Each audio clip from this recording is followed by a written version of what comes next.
Tired of dropping your phone or struggling to prop it up? Meet the PopSockets phone grip with expanding kickstand in black, your new must-have accessory.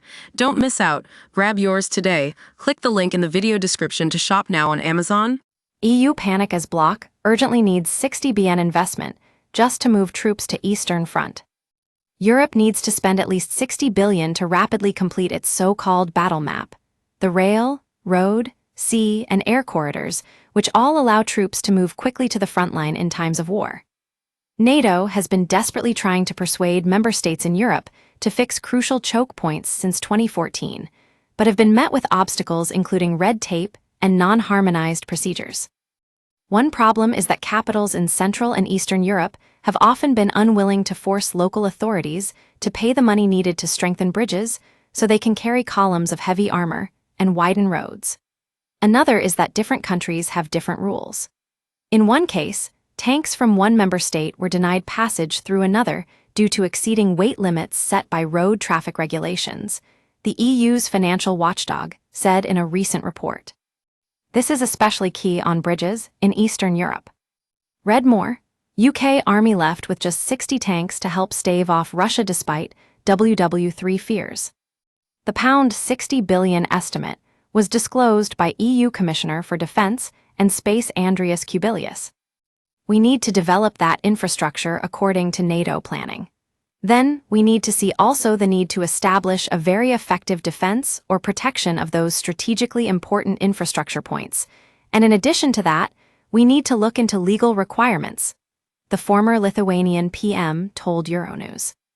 The use of unspent budgets in various so-called cohesion funds, including the EU transport budget, is being looked at, said the commissioner, adding, "We should look for all the possibilities because the investment into the defense industry is also an investment in economic development. It's the creation of new jobs." Another solution to simplify the problem is the creation of a military Schengen. This plan has been around for more than a decade and has been accepted by the US and Canada, which currently require 5 days' notice to move troops through European borders. We use your sign-up to provide content in ways you've consented to and to improve our understanding of you. This may include adverts from us and third parties based on our understanding. You can unsubscribe at any time. Read our privacy policy. But while they were both allowed to sign a simple, administrative arrangement, fears remain that the UK may be forced to sign a politically binding, administrative agreement instead.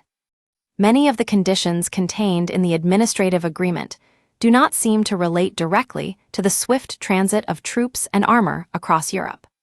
They range from a binding commitment that the UK must not contravene the security and defense interests of the EU and its member states, to the sharing of all UK military intellectual property and controls over UK exports outside the EU. The UK would be committed to EU spending targets and harmonization of capability requirements and terms, which must only benefit entities which demonstrably provide added value on EU territory.